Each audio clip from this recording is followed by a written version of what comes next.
Baik, bismillahirrahmanirrahim. Assalamualaikum warahmatullahi wabarakatuh. Pada kesempatan berikut ini kita akan melanjutkan materi teknologi ototronik kita yang sekarang masuk ke minggu ketiga untuk kuliah daringnya, yaitu kita masuk ke sistem EV. Untuk minggu ketiga ini kita coba bahas yang sistem EV pada motor bensin terlebih dahulu ya. Dan fokusnya nanti kita akan coba fokus ke fuel delivery and injection controlnya, jadi ke sistem pengaliran bahan bakar itu sendiri dan pengontrolan dari injeksinya. Jadi kalau kita perhatikan, sistem bahan bakar itu adalah sistem yang digunakan untuk menyediakan bahan bakar untuk dibakar di ruang bakar. Nah, untuk injeksi bahan bakar yang diatur secara elektronik, ada beberapa istilah yang kita ketahui. Yang paling umum adalah yang disebut dengan EV ini, yaitu Electronic Fuel Injection. Ada juga istilah yang lain yaitu EP, tapi tidak terlalu familiar ya. Electronic Petrol Injection, jadi injeksi bensin secara elektronik, atau EGI, Electronic Gasoline Injection. Nah, ini agak familiar yang disebut dengan PGM-FI, yaitu Programmed Fuel Injection, yang kalau kita perhatikan itu banyak dikembangkan di nama istilah ini di Honda ya. Terus ada istilah MPI, Multi Point Injection, dan GDI, Gasoline Direct Injection. Jadi ini injeksi yang langsung ke ruang bakar ya. Ini ada contohnya di Mitsubishi atau di Audi ya, seperti ini. Ini juga sama ya, yang gasoline direct injection. Ada istilah juga turbo diesel injection, jadi injeksi untuk mesin diesel yang diatur secara elektronik. Ada juga istilah orang menyebut dengan engine management system ya. Jadi silakan Anda tulis kembali di buku resume sebagai tugas tambahan kepanjangan-kepanjangan yang telah saya sebutkan ini dan artikan dengan bahasa sendiri ya. Untuk proses penyaluran bahan bakarnya secara umum antara mesin satu dengan yang lainnya sebenarnya pada intinya mempunyai komponen yang hampir sama untuk komponen utamanya ya. Jadi walaupun kita ada istilah-istilah yang sebanyak ini, tapi untuk komponen utamanya itu hampir sama. Sedangkan untuk pengaturan dari injeksinya, itu yang berperan adalah yang kita sebut dengan ECU. Ada juga istilah orang yang disebut dengan ECM ya, Electronic Control Unit, Electronic Control Module ya. Dialah otaknya yang akan mengontrol, akan memberikan sinyal tegangan kepada injektor berapa lama dan kapan ya. Itu yang kita sebut dengan injection controlnya tadi ya. Injection control ini pada motor bensin saat ini ya, ada beberapa bentuk yang akan kita bahas di sini. Yang umum itu yang saya ketahui ini ada dua, yaitu sistem injeksi yang kita istilahkan dengan indirect atau indirect injection, ini injeksi yang tidak langsung, dan yang keduanya disebut dengan direct injection. Kita akan kupas satu-satu ini. Kita lihat untuk yang injeksi tidak langsung, inilah posisinya ya. Jadi posisi dari injektor tidak langsung ke ruang bakar. Namun sebelum mengupas ke sana, kita coba kupas sedikit bahwa pada sistem EV ini, sebagaimana yang telah saudara pelajari tentang sensor-sensor di mata kuliah prasyarat memasuki teknologi ototronik seperti teknologi mata kuliah sensor dan transducer atau sistem kendali elektronik, Anda sudah mempelajari jenis-jenis sensor, aktuator, dan sebagainya. Nah, dalam sistem EV ini untuk memudahkan kita dalam pembelajaran itu dibagi menjadi 3 sistem utama ya. Yang pertama ini kita sebut dengan sistem bahan bakar itu sendiri atau fuel delivery system itu sendiri ya. Jadi sistem yang menyalurkan bahan bakar mulai dari tangki sampai ke injektor ke sini. Itu yang sistem pertama.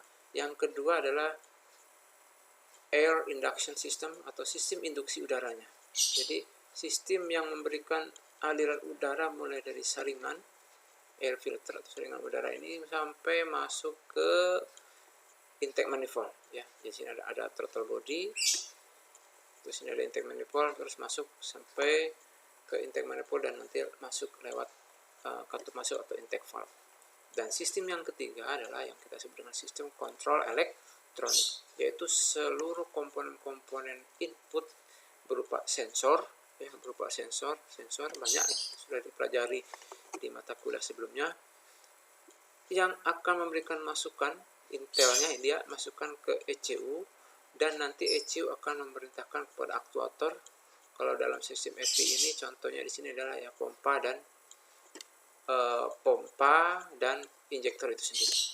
Jadi ini kita sebut dengan sistem kontrol elektroniknya. Seluruh sensor dan aktuator ditambah prosesornya itu sendiri yang mengolah, yaitu yang kita sebut dengan ECU. Jadi untuk yang injeksi tidak langsung, kita lihat di sini posisi dari injektor berada di ujung intake manifold, sehingga pada saat menyemprot dia tidak langsung ke ruang bakar. Kalau posisinya sedang langkah hisap seperti ini, pas nyemprot bisa langsung masuk.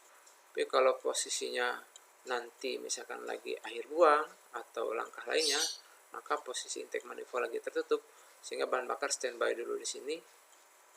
Maka nanti pada saat terhisap baru dia masuk ke ruang bakar.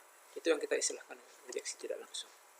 Ini yang sederhana ya, rangkaian sederhana yang kita lihat. Kalau kita lihat lagi yang agak rumit, agak lengkap, ini contoh salah satu engine yang ada di Suzuki, tapi tidak semua mobil Suzuki, hanya beberapa tipe di sini. Kita lihat di sini kalau secara sistemnya tetap begitu, jadi ada yang fuel delivery sistemnya dari tangki nanti menyalurkan bahan bakarnya sampai ke injektor. Ada air induction sistemnya, sistem induksi udaranya nih, mulai dari saringan ini sampai ke ujung intake manifold, masuk ke ruang bakar nantinya. Dan yang ketiga adalah sistem kontrol elektroniknya, yaitu tadi kalau kita perhatikan sensor dan aktuatornya di sini cukup lengkap. Untuk oksigen sensornya aja sampai ada 2, sehingga ini memungkinkan akan lebih ramahnya lingkungan, karena emisi yang keluar bisa dikatakan akan lebih bagus kembali, lebih bersih kembali. Kenapa? Karena oksigen sensor ini nanti akan mendeteksi seberapa besar emisi yang masih ada, dan yang kalaupun ada di sini nanti juga akan dibakar kembali oleh catalytic converter. Nanti informasi yang setelah lewat catalytic converter juga akan dikirim sinyalnya ke ECU untuk mengoreksi pembakaran dan pengapian berikutnya. Itu oksigen sensor yang kedua-dua ini sangat berperan agar tetap emisinya bisa sebersih mungkin. Di samping itu di mesin ini juga dilengkapi dengan EGR ya. Ini EGR, exhaust gas recirculation, jadi sistem yang mensirkulasikan sebagian kecil ya, antara 5-15% dari gas bekas yang masih mengandung emisi ini dialirkan kembali ya, nanti masuk ke saluran intake atas perintah dari katup solenoid valve ini yang diberikan. Ini valve itu berarti semuanya sebagai aktuator ya, yang diberikan perintah oleh ECU dari sini ya. Jadi akan memberikan perintah ke EGR ini. Kapan dan berapa lama itu ya, dia akan diolah sedemikian rupa oleh ECU berdasarkan informasi dari sensor, terutama tadi ya oksigen sensor. Di sini juga dilengkapi apa ya? Dilengkapi secondary air pump.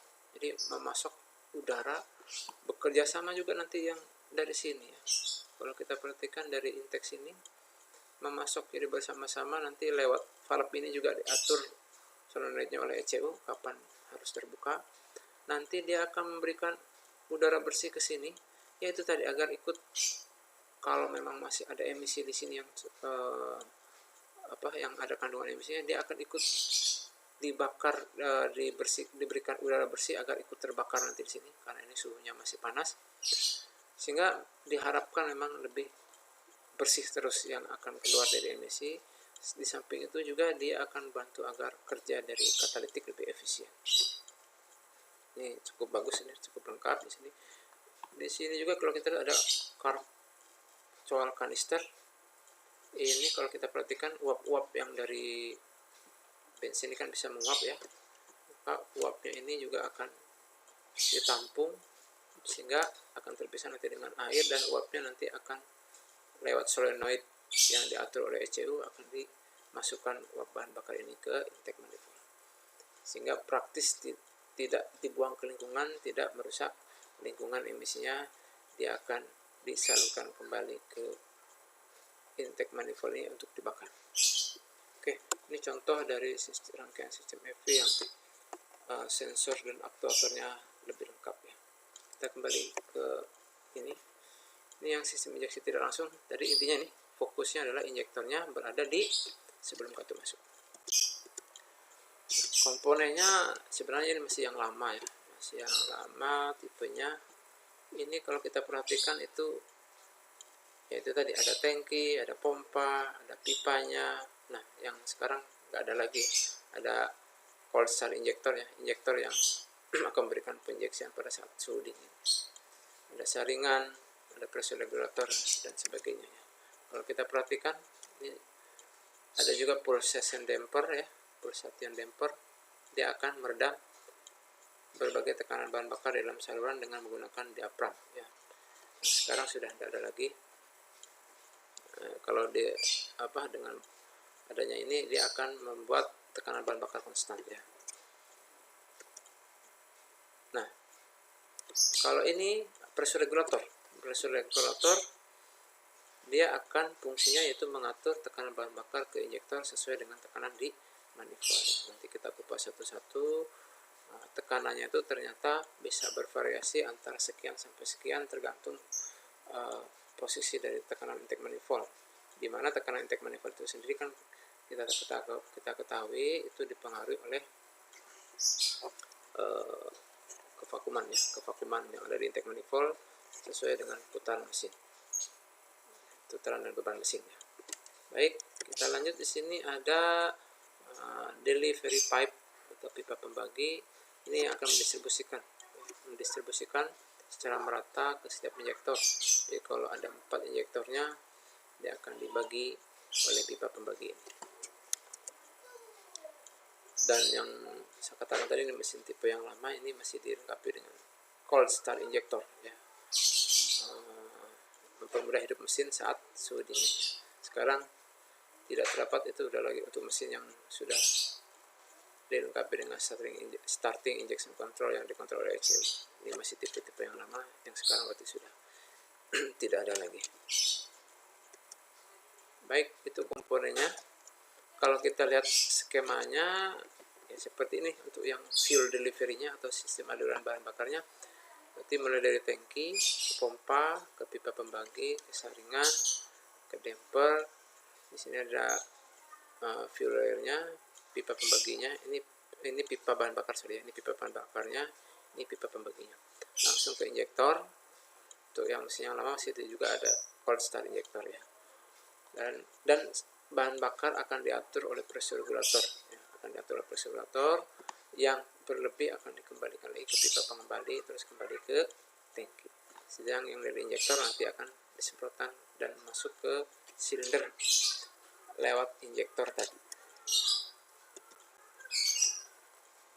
Kalau kita lihat pompanya, ini contoh yang di Toyota memang ada 2 pompa ya.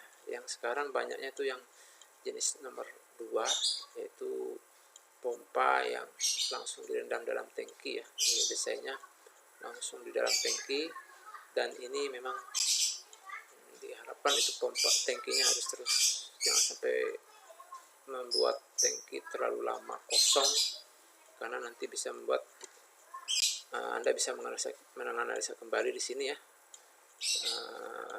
Kalau dia kering, maka bisa nanti pompanya ini karena misalkan tidak ada bahan bakar yang berendam terlalu lama kering, dia bisa lengket nanti ininya, komutatornya dan armatur dan komutatornya sini, sehingga apa yang terjadi pada saat dihidupkan nanti pompanya ngejam, tidak hidup. Maka itu tidak disarankan, pompanya harus terendam terus. Oke, itu pompanya rata-rata sekarang adalah yang terendam dalam tangki ya. Kalau pengontrolan pompa itu sendiri untuk tipe EV kan ada dua ya. Tipe EV itu ada dua, ada yang L, ada yang P. L kalau mesin yang lama itu masih menggunakan airflow, yang sekarang kalau nggak salah pakai MAF ya. Mass airflow, MAF ya. Airflow meter ini yang masih tipe yang lama, ini mengontrol kinerja dari pompa. Bagaimana kerjanya? Kalau kita perhatikan ya, kalau kita misalkan lagi start, kunci kontaknya kita posisikan ST, di samping ke starter ada kabel yang masuk ke circuit opening relay ini ya, circuit opening relay di sini dia masuk ke kumparan 2, maka kalau kumparan di arus listrik pasti jadi magnet. Magnetnya ini akan menarik plat kontak yang di atasnya terhubung, sehingga dari relay utama ini, main relay dari positif B ini akan mengalir ke pompa sehingga pompa hidup. Jadi pada saat start pompa hidup. Nah, sekarang kalau sudah hidup berputar, kan dilepas tuh kunci kontaknya. Kalau sudah dilepas kunci kontaknya berarti kembali ke posisi G. Apakah pompanya hidup? Nah, kita lihat saat mesin hidup berarti ada dorongan udara di dalam airflow meter yang mendorong pump fuel pump switch ini nutup. Sehingga apa yang terjadi? L1-nya akan jadi magnet ya, akan jadi magnet karena akan terhubung ke massa. Ya, kalau sudah jadi magnet terhubung ke massa L1 ini, maka kontak di sirkuit opening relay akan tetap menutup dan pompa akan hidup. Jadi selama mesin hidup ada aliran udara yang mendorong ini, maka walaupun posisinya di IG, sirkuit opening relay-nya akan tetap on sehingga pompanya akan hidup. Yang jenis L. Oke, yang berikutnya itu yang tipe D ya, yang mendeteksi pompanya berdasarkan tekanan di intake manifold. Nah, yang tipe D ini,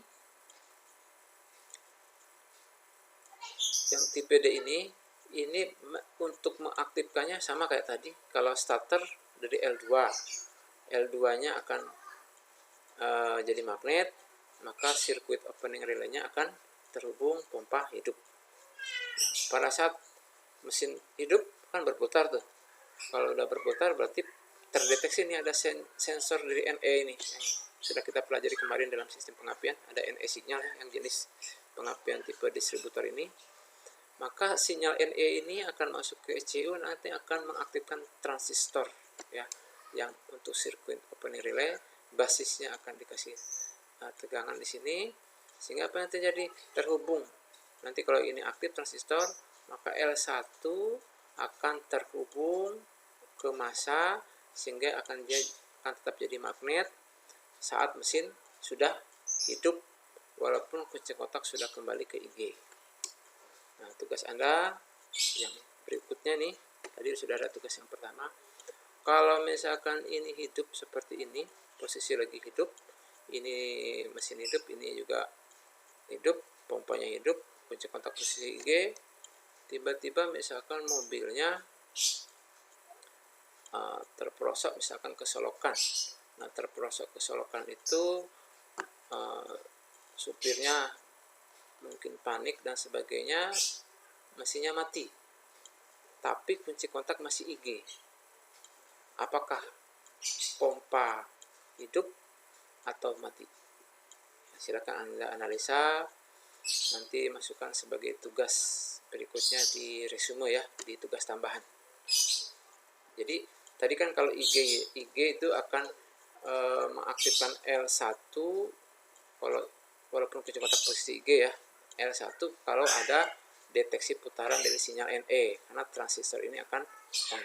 Sekarang mesinnya lagi hidup, mobilnya jalan, posisi kunci kontaknya IG, tapi tiba-tiba mobilnya terperosok misalkan ke solokan dan mati. Atau karena kita masih belajar, baru hidup, oper gigi, terlalu cepat buka kopling, klep, mesinnya mati.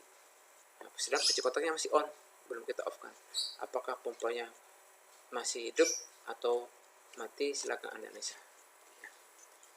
Baik, itu yang tipe B. Yang tipe C-nya ini pompanya ada 2 kecepatan ya. Jadi ada 2 kecepatan.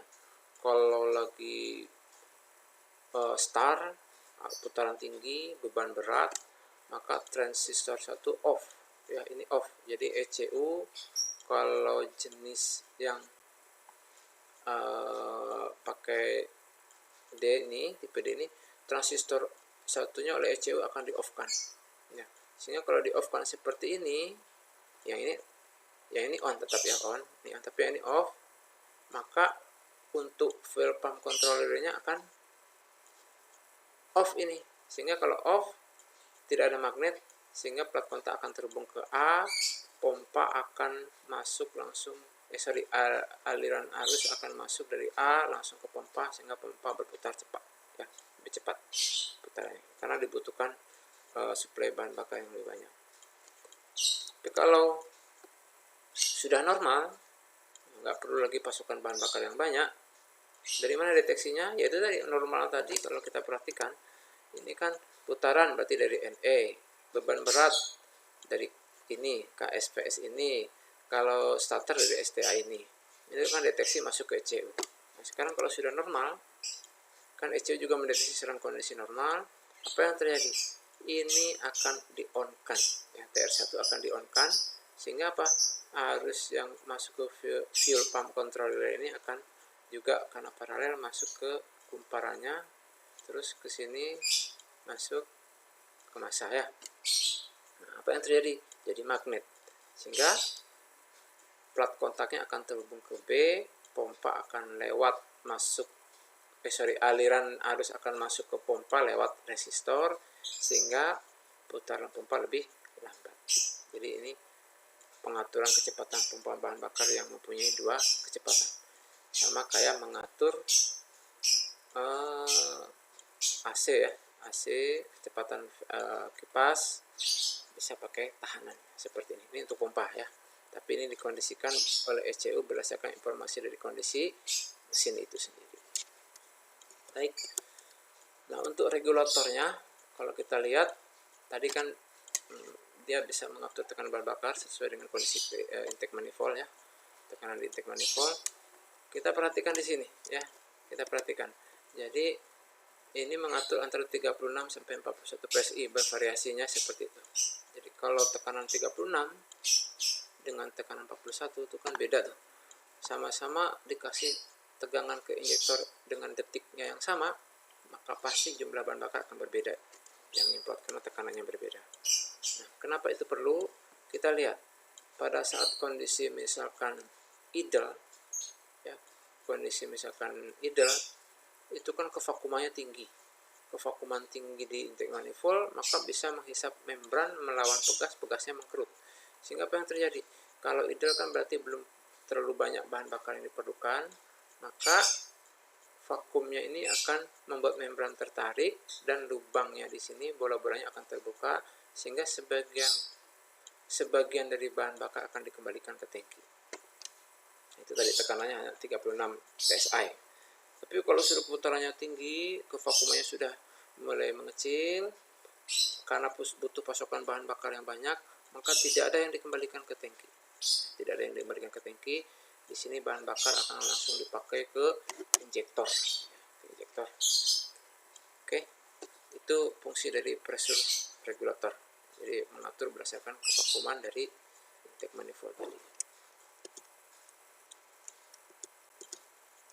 Nah, injektor itu sendiri kalau kita perhatikan ya sangat sederhana sebenarnya dibandingkan dengan injektor yang konvensional yang di motor diesel itu.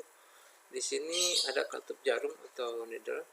Ya, needle. Pada saat nanti dikasih tegangan, udah terangkat dia, tertarik ke atas, maka terbuka salurannya yang dari samping sehingga terjadi penyemprotan.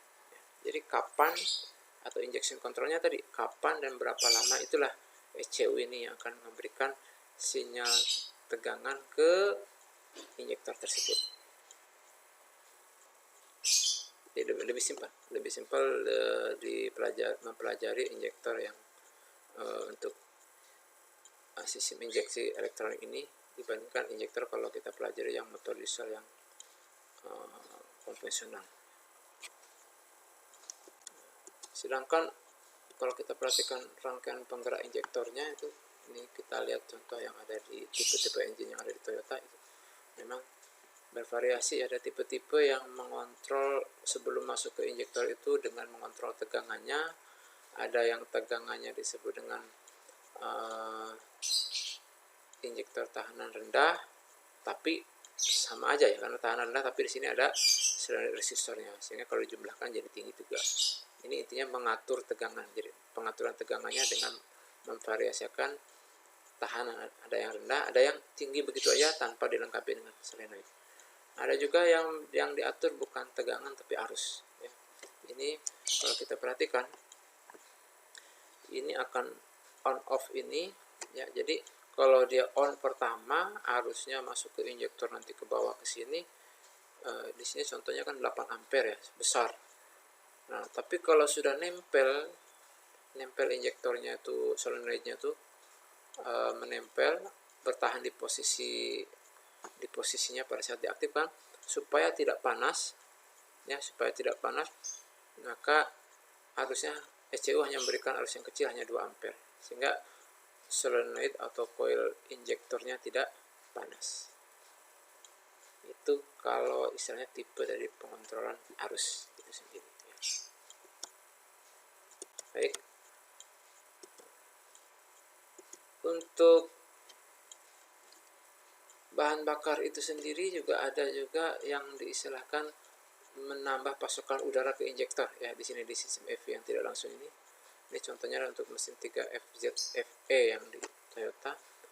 Jadi injektor yang menyemprot di sini atau yang di sini, supaya atomisasinya, pengkabutannya lebih lembut, partikelnya lebih kecil, maka ada udara langsung dari idle speed control ini langsung masuk ke sini, sehingga pada saat nyemprot dia akan membuat partikel-partikel semprotannya lebih bagus lagi, lebih teratomisasi lagi.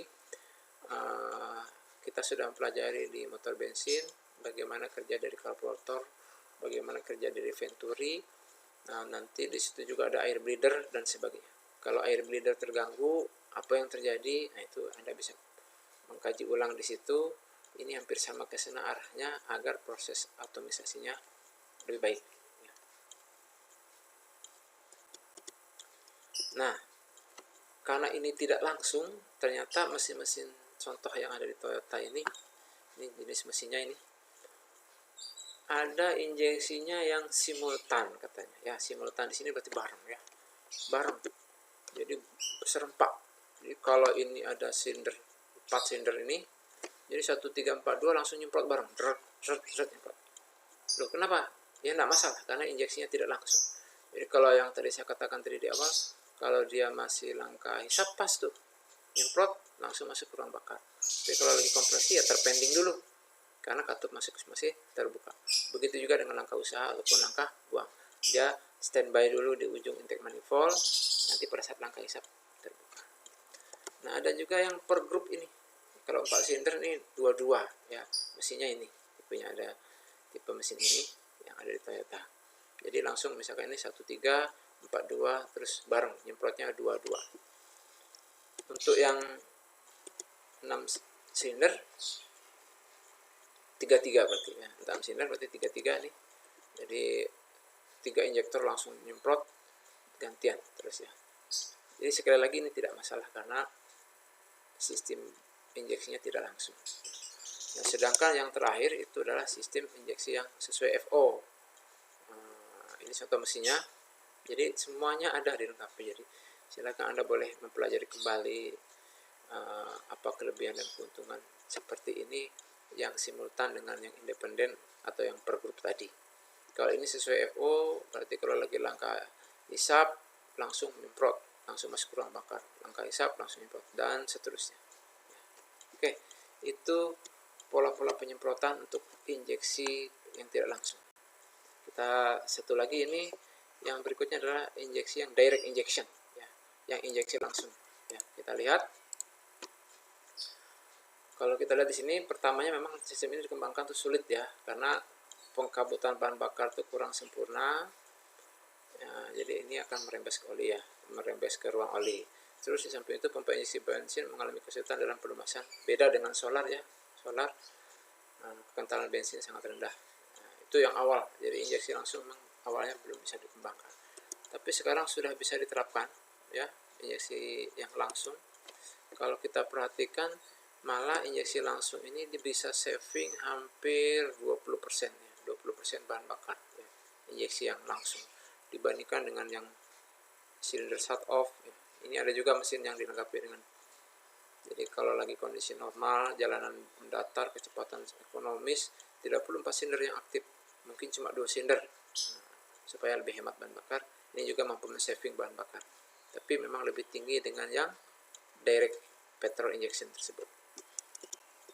Kita tengok contohnya yang injeksi langsung ini yang dikembangkan di VW ya, atau di Audi itu contohnya ada istilah FSI, Fuel Stratified Injection.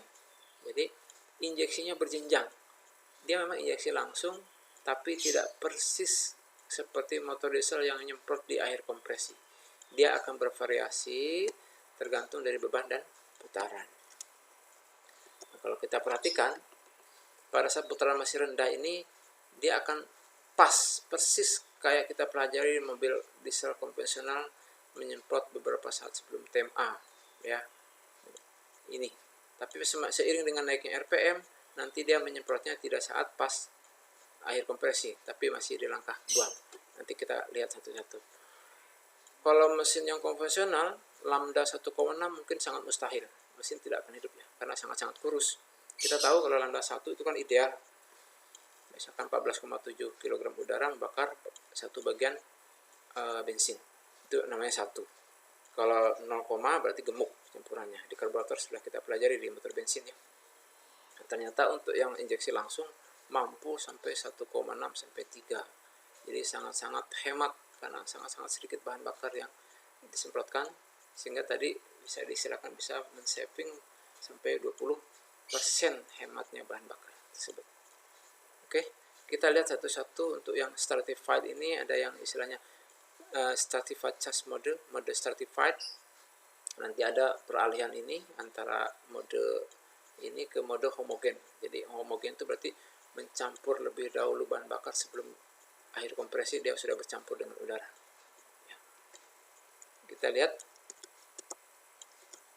untuk yang stratified charge mode, apa katanya, dia menyemprotnya atau menginjeksi bahan bakar dimulai sekitar 60 derajat sebelum titik mati atas dan berakhir 45 derajat sebelum titik mati atas. Jadi pada langkah kompresi itu berarti sekitar 15 derajat dia pakai untuk menyemprotkan bahan bakar, setelah itu baru dipercikan busi. Jadi pada saat langkah hisap hanya udara ya, dan udaranya pun kalau kondisi masih kecepatan rendah, ini kan kecepatan rendah kalau untuk stratified nih, RPM-nya masih rendah, dia tidak perlu lewat 2, dia ada flap ini, ada intake manifold flap ini, jadi hanya separuh yang masuk ke sini, dia tutup oleh ECU, separuh yang masuk ke sini, udara aja yang dihisap, langkah kompresi juga hanya udara, persis kayak motor diesel, jadi hanya udara. Nanti pada saat langkah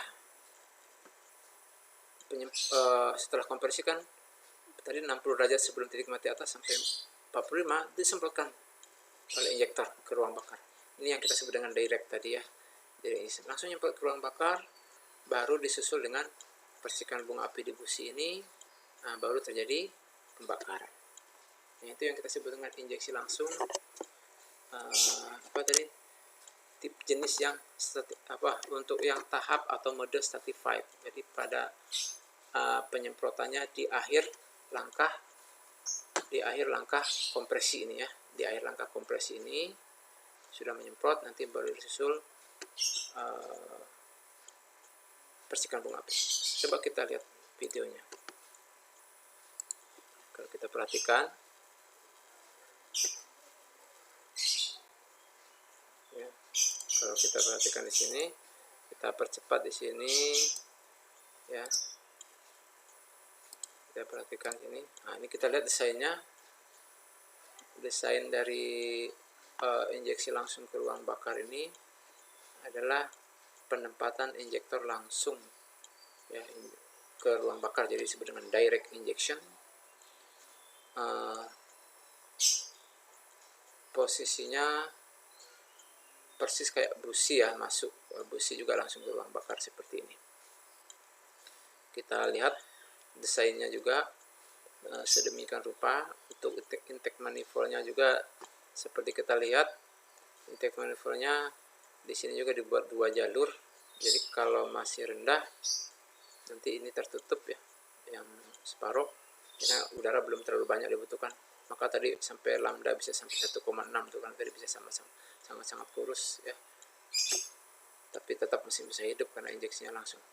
Oke, itu pada saat kecepatan rendah ini ditutup ya. Nah, posisi dari pistonnya juga dibuat sedemikian rupa agar terjadi turbulensi. Jadi pada saat udara masuk dia akan bersirkulasi atau berturbulen agar proses nanti atomisasi yang sangat pendek yang hanya 15 derajatan tadi bisa tercapai dan bisa terjadi pembakaran dengan sempurna pada saat busi nanti memercik.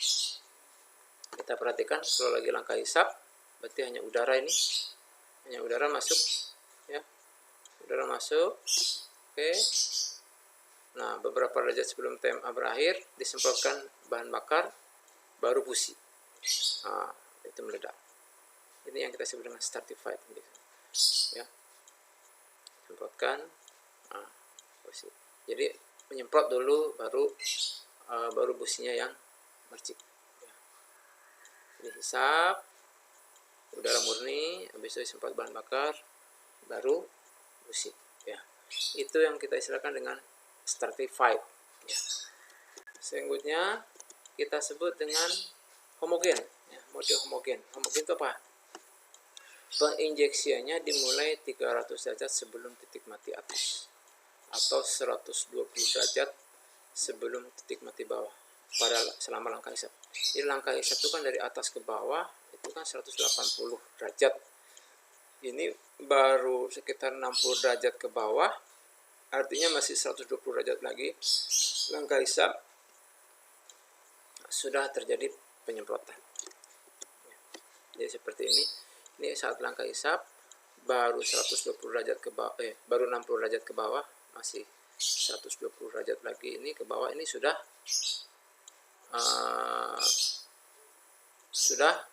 disemprotkan bahan bakar, sehingga pada saat masuk sini, kalau untuk putaran menengah ke atas ini, untuk putaran menengah sampai tinggi, maka yang terjadi saat langkah hisap itu sudah terjadi pencampuran antara udara dan bahan bakar. Nah, berikutnya pada saat kompresi berarti sudah campuran udara dan bahan bakar tadi, sehingga pada saat akhir kompresi hanya busi aja yang mercik, injektor sudah tidak menyemprot. Ini yang disebut dengan homogen charge mode, dan ini yang kita sebut dengan tipe direct injection jenis FSI, fuel stratified injection, injeksi yang berjenjang tadi. Jadi bervariasi, tidak murni pas di akhir kompresi, tapi sesuai dengan beban dan putaran. Pada putaran tinggi diinjeksikannya pada saat masih langkah hisap. Oke.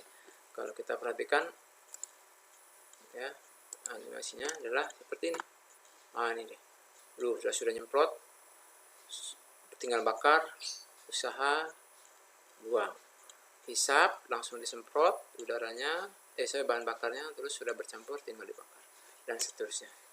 Jadi prosesnya di langkah hisap sudah diinjeksikan atau disemprotkan bahan bakar, dan dikompresikannya sudah bareng-bareng antara udara dan bahan bakar.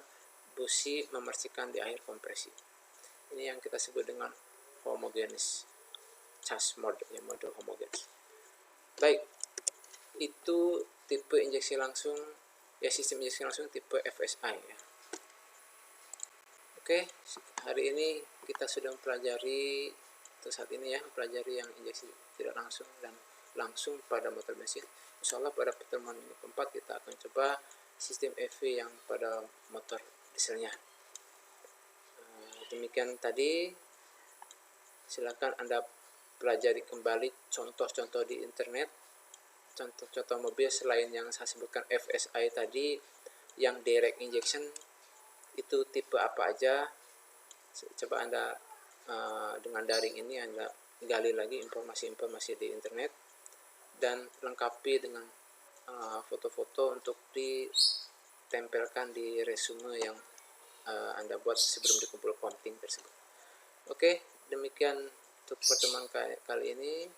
Terima kasih. Assalamualaikum warahmatullahi wabarakatuh.